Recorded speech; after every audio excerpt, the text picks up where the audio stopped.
Indie Game Garden. Jeremy Jackson's game development process is all about joy and flow.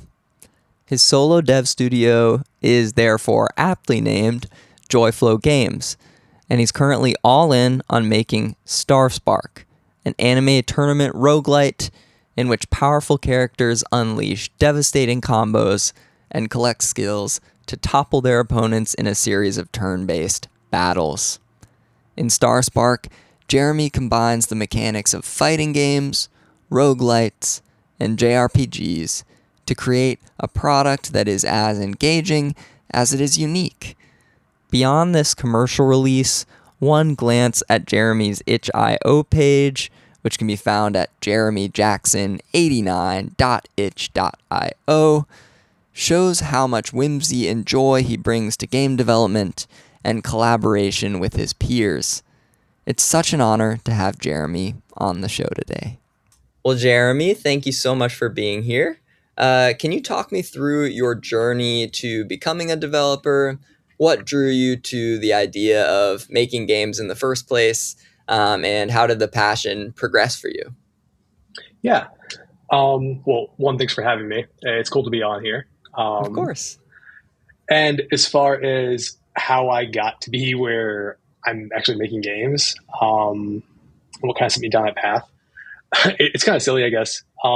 Everyone has had kind of a similar journey, I think, where, I played this really cool game. I'm really into it. And it just kind of like sparks their interest in actually going into like make their own. Mm-hmm. So for me, that started probably when I was like late elementary, early middle school. Games like Pokemon, Final Fantasy VII, and Metal Gear Solid. Those are what sparked my interest in trying this out. And at the time, I'm a little kid, all that stuff just seemed like super complex to me. Didn't know what I was doing.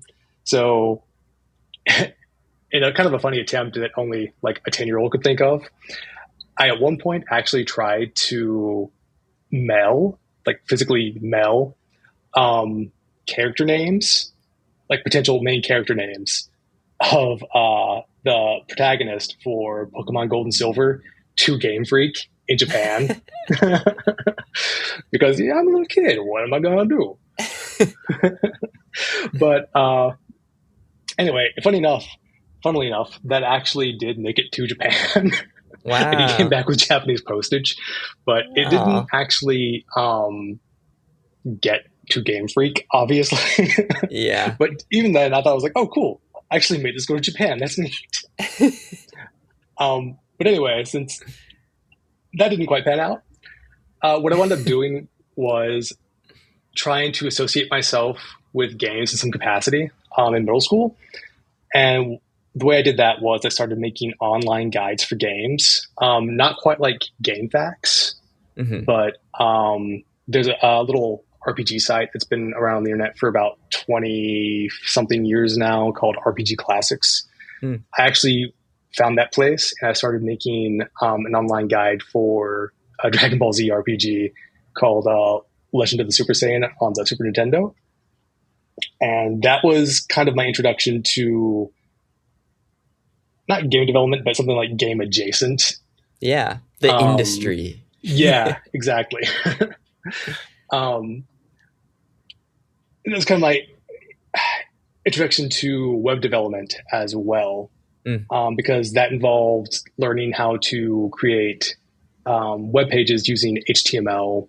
No JavaScript at that point in time, just a bunch of tags and uploading those to the server via FTP, like a file transfer protocol. Just you'd have some program, you drag something from one window to another and it would go up. So I did that for a couple of years, just off and on for various like Dragon Ball Z RPGs and some other games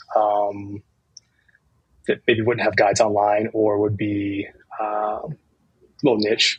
Like I started one for the Zone of the Enders game that came out on the Game Boy Advance. I don't recall if I actually finished that. I don't think I did. Anyway, I got kind of tired of just spending time on the computer as a kid making guides for these games. So for a long time, I just didn't do anything. And then I get to college and and I'm actually majoring in Spanish at this point. And I know doesn't really sound like super related to like game development just yet, but it all kind of I can like see it. converges. Learning the language. Yeah. So I'm learning Spanish and I'm actually majoring in it. And I get to a point where I have to have a credit in at least one computer-based course. I take that, and that actually introduces me to programming, like via JavaScript. Mm-hmm. And that kind of was one of the first times where I thought, oh, hey, I can actually kind of put things on computer that people can interact with on their computer, which is kind of neat. I wind up graduating. I have a degree in Spanish, and I get a minor in interactive multimedia. And a couple of weeks, about a couple months after graduation, I wind up getting a job at a local web dev shop. I'm there for a little while. I get another job. It's also programming, but it's like in fintech. And after doing that for probably like 2.5, 3 years, I got to a point where I was confident enough in my programming skills to actually try game development. So I started looking into possible JavaScript frameworks, JavaScript game frameworks, and I found one called Phaser. So I took some tutorials on that to get some confidence in actually using it. And then I started making games in JavaScript at first with that. And then I kind of just went from there. And what were some of the early prototypes you worked on, and how did you make your way to Starspark as an idea? Obviously, I can see the Dragon Ball Z DNA just talking about some of your earlier interests, but as far as like the games you were working on, how did those progress? So I started out pretty simple. Like my very first like Phaser game that I made after doing a bunch of tutorials wound up being like an infinite runner kind of. Yeah. That wasn't so infinite. I just kind of gave it a few like levels. Yeah. And again, it was Dragon Ball. But it wound up being kind of like a shmup, more than an infinite runner. But basically it just had Goku's dad, Bardock, going through space, trying to defeat some enemies. And then from that, I thought, okay, well, I did that, so I should probably try something a little more complex and also kind of simple. So I wound up doing a blackjack game after that in Phaser. And that took way less time than I actually thought it would. It took maybe 2 days in total to actually program it all and get it all working. It's very simple. It's a very simple implementation of the game. There's not a whole lot of stake to it when you're playing. Like if you bust or whatever, you immediately just start over again and you can just start betting some more. Like it's literally just watching the number go up or down depending on what you're doing.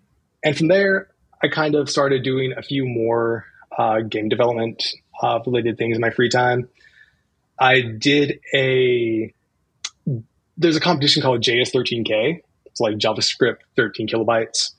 And the goal there is to make a game in 13 kilobytes or less. Just using pure JavaScript. So I tried that out. So no framework or anything. It was okay. I made a little like Metal Gear radar, like Soliton radar type thing where you just like a little dot going around, you stick it around like a couple of levels. That was fun to do. And then after that, what really helped me gain some confidence was joining a game development club. I found a game club community called Gamkido at the time. It's called devpods.gg right now. That's my friend Chris DeLeon, his game development community.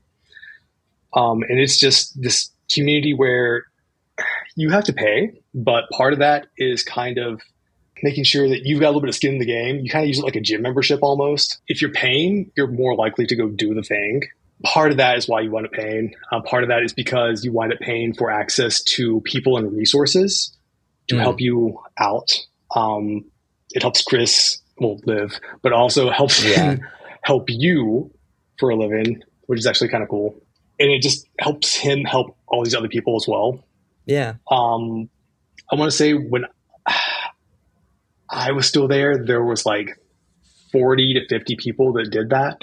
I think they've actually grown quite a lot since then. But yeah, the point of that is that that's where I started playing around with more aspects of game development, like more comfortably, because that's the goal of that place. You are going in, trying out what you want to do, just trying out different things in general. That was my introduction to the Unity game engine and my first project in that, which was kind of like a 2.5D action platformer called Steel Cavalry. And that was kind of like about mechs. And from there, I did some more projects there. I wound up being lucky enough to get a couple of gigs doing mobile game development. And from there, I just gained the confidence to actually start my own game, like my own project that's a little bit bigger. And that's kind of what like drew me towards Starspark. So Starspark is actually based on a game that I've played off and on over the last 20 years. It's a Game Boy Color game, and it's actually based off of another Dragon Ball Z game called Legendary Super Warriors. And it's basically a turn-based card battler. Your studio is called Joyflow Games. Tell me more about the kind of origin of the name and what it represents about your game design philosophy, if anything. I didn't know what I wanted to call the studio at first. All I knew was that I wanted to like do my own little thing. So I started coming up with like simple 2-word names at first, and just like I wrote down like a list. So like some examples of what I wrote down were like Game Cave, Heart Bounce, Dream Distilled, Joyflow, and there was like 20 or 30 others. And I wound up going with Joyflow just because you say it sounds kind of like the word joyful, which is kind of nice. It kind of references the idea of being in the flow state when you're gaming, like you're in the zone. And it kind of embodies the idea of an experience being fun enough that you kind of want others to experience it too. Really, I just want to make games that people can play, have fun, maybe forget about their troubles for a little while. And if they happen to like them enough to spread that joy around and talk about it with their friends, that's just icing on the cake. Yeah, I love to hear that. And to me, hearing the name Joyflow was really joyful in itself, because it had me imagining, both the programmer or developer being in their flow state making the game, but then also how that flow state can be mirrored or definitely iterated upon when the players play the game and feel that same feeling, but for a different cause in play instead of the act of creation. So I thought it was an inspiring name in itself. Oh, awesome. I'm glad to hear that. Starspark is a roguelite that features turn-based combat and a variety of anime-style characters. You already talked about the game that inspired Starspark, but I was wondering what the development process has been like to date, as far as just, has it been fun? Have there been challenges that have come up? What's been your experience? Yeah. So it's definitely had its challenges. But the process, anytime I start making a game, what I'll do is I'll open up like either a text or Word document or game or Google Doc or whatever, and kind of outline what I'm wanting to do, like as a kind of like like MVP, like minimal viable product. Like what can I make that is fun and that I can expand upon? And then from there, I'll try to flesh things out more.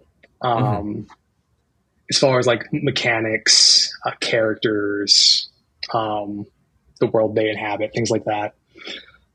And then from there, I'll try to break tasks down into smaller tasks, just to make them that much more manageable. So then after that, I'll try to like break them down into tasks that I'll put into something like Trello or like another text document that I can reference and just have like a little Kanban board or a system to where you have like columns of like to do, in progress, and done, just to kind of like track where I'm at with things. Very organized. Yeah, you have to be. There's so Yeah. many things to keep track of. Yeah. Um, and when I started making the game, I kept it as simple as possible. Like it was flat out black screen, black background, two little white squares with two green health bars up top. Mm-hmm. And part of what I wanted to do for sure was in Legendary Super Warriors, you have kind of a combo input system where you choose, they call them command attacks. Like you're inputting commands, so they call them command attacks. But so it's basically like different combo combinations, like up, down, A, B, right, something like that, right? So I kind of wanted to test that out first and get that working. So the very first prototype of Starspark was those little squares, and then like a little text box at the very bottom that said up, down, B, A, and you had to like press those. Yeah. In the right order within a certain amount of time to do damage to the other little square. Cool. And then it kind of just grew out of that. Yeah, that's very cool. And it gives, I think, myself and my listeners a good idea of what I think a lot of the development process for some of their favorite games are like, as far as like all these games are starting out as like cubes, kind of just floating around an environment, or cubes in a turn-based battle or what have you before the assets are input. And it's fascinating to think about how interesting it is that for a lot of the development process on your side, the game looks nothing like what users see. And I think it's fascinating that a lot of the impression that we form as players is just from the art style, and you're thinking so much about the mechanics. No, it's funny because when I was actually doing the prototype, and I would get so excited. Like I'll get so excited about like little things working. Like, yeah, I got this health bar going down how it needs to go. Yeah. These buttons are being pressed in the right order. It's all working. This little dude moves when you're doing a quick attack. I'll show it to I'll like make a little GIF or something and show it to a friend. Yeah. And they'll be like, oh, neat, blocks. No, so it's definitely like a process. And you mentioned art and stuff like that. Like that's stuff that I had to consider too, because that is very important for the overall feel and atmosphere. And it kind of sets expectations, right? Yeah, exactly. It has a lot to do, I think, with like marketing the game as kind of like an anime fighting tournament. And that's like, I feel like that concept alone will bring in a whole new audience, but you could like change the art and you change like a huge, I think, foundation of that premise, which is really interesting since the game might be the same, but it might be like a medieval battler or what have you. Yeah, exactly. Are you doing the art for your game? Did you get an artist? What's kind of the process there? So I did a lot of the background art. I've done a lot of the enemy art. Like a lot of the stuff that you see in the UI, that's me. I'm not confident in myself as a pixel artist all that much. It takes me a long time to get things done and not hate them. So I wound up contacting a friend of mine from another Discord server who is very much a pixel artist. Cool. And I contracted him out. His name is Kai. I contracted him out to do the character sprites, like the main character, like of the main cast, their character sprites, just because it's important for them to look as nice as possible. So a lot of like the art style in the game that I've done, I've kind of tried to emulate his style a little bit when I've gone back to do things. But yeah, no, he's also done the logo and the key art that you see on Steam. That's him as well. Now, I just want to mention that because he's helped bring it to life, and I thought it was worth mentioning him on here too. Yeah, I was gonna congratulate Kai for such great art, but also yourself in doing the environments and some of the enemies. I feel like it's a very cohesive art style, and one that harkens back to, I think, your vision for the roots of the game in this kind of Game Boy Color era, but also like modernizing them and making them, you know, appeal to a more modern audience. You've worked on a number of mobile games in the past, as you mentioned, in addition to a wide variety of like genres in your portfolio and on your itch page. What's your favorite type of game to make if you have one? And does that line up with kind of your favorite genres to play? Why or why not? Yes and no.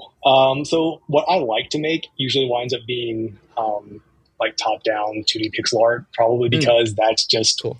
something that I grew up playing. Yeah. I did myself, but I'm very much like a 90s aughts kid. So Hell yeah. I really liked playing, stuff on like Super Nintendo, Sega, even some PlayStation, Game Boy Advance, Game Boy games. They all had that overhead pixel art style. Like I mentioned Pokemon earlier, right? Mm-hmm. Stuff like that. It's kind of fun. I'm going to get flack for this, but I didn't really play a lot of Zelda when I was growing up. It just, I didn't get into it then. I like it now, for the record. Please don't come at me. Yeah. As far as what I like now, it's still kind of that stuff. Like I played a game called Turnip Boy Commits Tax Evasion, which is very much like a Zelda game. It was great. It was fun. It's very much that top-down action RPG style, not pixel art. I'm not going to dock points for that. Obviously, like it's still a really pretty game. Yeah. But yeah, what I play a lot now tends to be like more action RPGs, action games in general. And I've been playing a lot more roguelites the last cool. 4 or 5 years, just because partially for research, but also they're just fun and easy to pick up for me. They're kind of like a board game to me. You can just pick them up and play them in short sessions, whenever you want. Yeah, they really scratch an itch in at least my brain that I feel like other more story-driven or narrative-driven games don't, and that's cool to have them as a balance to one another. Have you played Garden Story? I have heard of it, but I've not played it. I've definitely seen screenshots of it on Blue Sky. Yeah, it looks like a similar vibe, at least to some of the games you were mentioning. How do you balance the joy of creation with commercial expectations? We've talked some about your inspiration for making games and the joy flow that you bring to your process. But this is also something that you're doing, to be able to garner an audience and, make some money to make more games, I assume. And so, do you see that kind of tension potentially between like the joy of creation and those commercial expectations as a central challenge of developing games in today's day and age when, it's easier than ever to make one? Definitely. It's easier than ever to make one for sure, which means that there are a lot more people also making them, which is cool. Honestly, it's great. It's a great time to be able to make your own things at the moment. But you also have that much more competition, which it feels wrong to say because there's so many. If you talk to other game developers, a lot of us don't look like we're in competition with each other exactly. Yeah. It's more like, oh, cool, your thing is out. Nice. Hope it does well. But as far as it being a challenge, like, still, especially depending on what your goals are, just because what you like to make might not be what sells. Right. But again, it kind of just depends on like if you're making something that you want to make because it's something you want to play, so maybe some other people out there want to play it, or if you're for sure trying to make some money with the game to keep making the next game, and ideally the two converge in some form or fashion. Yeah. And as far as balancing that joy with commercial expectations, I actually try to do my best to keep my expectations in check because it's so easy to be like, yeah, this game's going to do great. I'm going to have money to make another game. I'm going to be able to do this forever. But I mean, statistically speaking, No. Yeah. Like I know that it's very likely that I hit the launch button on Starspark, and I don't make it much at all. I don't know if I'll Mm. even like recover the cost, which I've fortunately been able to keep down quite a bit. I've probably spent a few thousand maybe Hmm. on art and music, maybe some other assets like sound effects. Other than that, it's just something you have to keep in check. Yeah. um, so yeah, knowing that there's a good chance that it doesn't do all that well, I also have kind of decided to just make what I want to make, Yeah. but also keeping in mind like uh, it's not going to be for everyone. I don't expect it to be. I'm just kind of making the game that I want to put out, and Yeah. that maybe I don't know a handful of people want to play or not. We'll see. Hopefully, in doing that, I'm able to meet some other people's expectations for what they think about the game. To just let them really enjoy Starspark, but time will tell, I guess. Yeah, and it does seem like it is a culmination of your interests in games as well, which is, I think, so cool to have a tangible, uh, yeah, a tangible artifact that you've built that's kind of a tribute to kind of your history in games. So I think it's an accomplishment in and of itself, but I do hope that folks listening to this and folks in your community and outside of your community buy it and support you, because I think it's an awesome project. Oh, awesome. Thank you. I hope so Yeah. too. Speaking of which, I know you mentioned that community was important for you to kind of make the jump to Unity at that time in your career. What does being a part of the games community mean for you as an indie game developer, and how important is community to your creative process, if at all? To me, being a part of that community, it means being able to connect with people who can relate to what you're doing, and you kind of support one another. Like I mentioned the club, but I also mentioned that a lot of like indie developers don't really see ourselves as in competition as much as it is as peers, I guess. Yeah, Yeah. So it's really for a lot of people in that community about supporting each other and as much as you can, and supporting projects that you really enjoy. yeah, Um, and that's really important, especially when you're working on a project that, if your project takes weeks, months, years, it's really important to have people around to kind of talk to, get feedback on, to get feedback from, and to just relate to one another, right. get help or give help or feedback, because there's a lot of learning going on and information exchange in that whole community and that process of kind of evaluating each other's games a little Hmm. bit. There's a lot to learn. There's a lot to teach, which is really cool. Yeah. And with that message in mind of learning and teaching, if you could give some advice to an aspiring game designer, what would it be? Ooh. Um, if you're not already, start thinking about things in terms of mechanics and systems. Like a Hmm. lot of people, when it comes to game design, they think about um, like their overall ideas and concepts, which are very important. Um, but also, you have to be able to bring those concepts and ideas into something cohesive that the Right. player is able to experience via some mechanics and rule sets. Hmm. Like, for example, Starspark, you're participating in a fighting tournament, but you're not really playing like a traditional fighting game, right? Right. You're kind of experiencing the tournament via some turn-based battles and some other kind of encounters.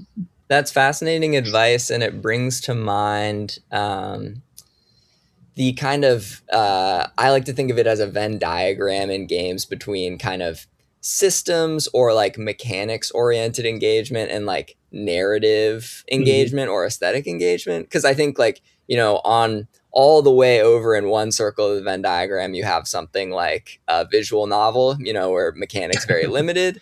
And then all the way on the other end, you have kind of maybe a roguelike deck builder with no story, that's kind of all mechanics. And I think the games for me that really capture my attention and interest are the ones that know what they are within that Venn diagram. It doesn't necessarily have to be the perfect intersection of the two. Right. But I think like that's really good advice as far as establishing your goals and interests early on to know where your game will land within that, and then really drilling down on the kind of core tenets. So I think that's awesome advice. I was wondering, as we wrap up here, first of all, thank you so much for your time. But also, before we go, what's something that keeps you whole and feeling nourished outside of games in your life? Oh, nice. So I'm a simple person. I just like to like get together with friends, hang out, catch Yeah. up, and just goof around for a little while, especially over like something like food and drinks, maybe watching something on TV or just like Yeah. having a nice day outside, maybe a barbecue or like swimming or something. Just a good time for everyone. A great way to get out of my own head to Yeah. just not think about games and stuff for a little while. And it makes you think about like it makes you kind of remember and think about like what's really important in life, I guess. Yeah. Yeah. Well, that's a beautiful message to end on, I think. First of all, before you go, I want Mhm. to say, everyone listening to this, please go and wishlist Starspark on Steam. I'll be putting that link in the show notes, and support Jeremy's work because I think it's awesome, and I'm sure the listeners do too. Jeremy, thanks again so much for your time. I know this is maybe your first podcast you've done, and it's an honor to have you. Yeah, thanks, Johnny. Yeah, no, it's my first one. I'm sure it comes through my voice a little bit. No, you've done um, great. no, I appreciate the opportunity. Thanks so much again for your time, and I hope you have a great rest of your day. All right, thank you so much, Johnny. Bye, man.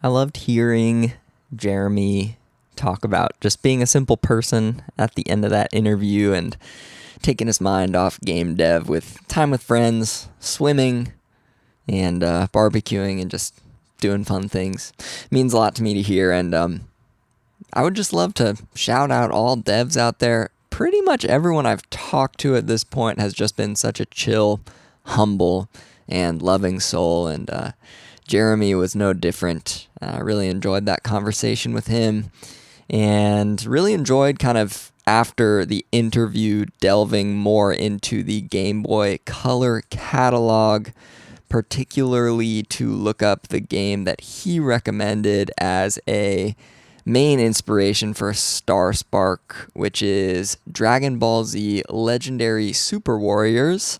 I'll include a long play YouTube video in the show notes, in addition to the Starspark Steam page, which is, of course, what you should be most interested in. Going there, wishlisting, and supporting Jeremy on his game dev journey. But Legendary Super Warriors is a super interesting look at what some of the off the beaten path kind of hidden gems, if you will, in a content creator sense of the Game Boy Color are.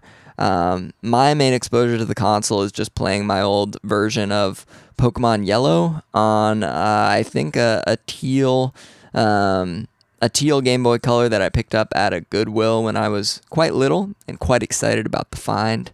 There are other cartridges for it that look wonderful, especially emulated these days. Legendary Super Warriors is no different than that.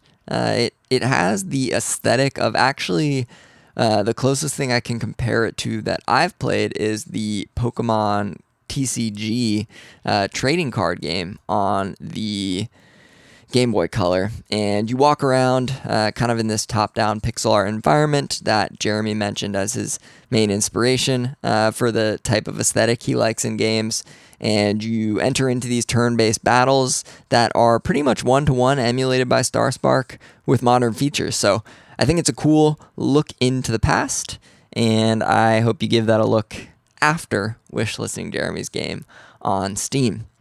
Other than that, I don't have a ton to mention this week. Feeling grateful for my Steam Deck, a place where I can escape to after a day of editing interviews and worrying about the future. I recently kind of revamped my setup there to just have fewer games downloaded and only have the type of emulated games I would want on the Steam Deck, which is a larger, heftier system that can emulate slightly newer games. So I've found that paring down my library really helps me indulge in the act of play instead of worrying about what I will play. So I've talked a lot about on this show, and I won't belabor the point of the importance of play as a creative act and as a relaxing act and as an act that we should engage with more in this era where everyone's telling us to get the newest tech or tweak this thing on your handheld or what have you. Like, just go play however you can play. And so I'll leave you with that this week. Thank you so much for listening. If you have been enjoying the show and want to help me out, the best way you can do that is by sharing it with one friend. I don't do anything to advertise the show as far as paying anyone or really putting it anywhere. So your word of mouth means the world to me. And while you're at it, you can subscribe to me on YouTube at Indie Game Garden. Give me a follow on Instagram at Indie Game Garden. Send in an email. I would love to hear more from listeners. That's indiegamegarden@gmail.com. I'll read anything you have to say on the show as long as it's kind. Kind of in this section, that would be a great thing to add. So whether it's listener questions or clarifications on the interview or just plain comments about games, I would love to read them out and have your voice heard. I hope you all have a great rest of your days or nights wherever you are, and I'll talk to you again soon.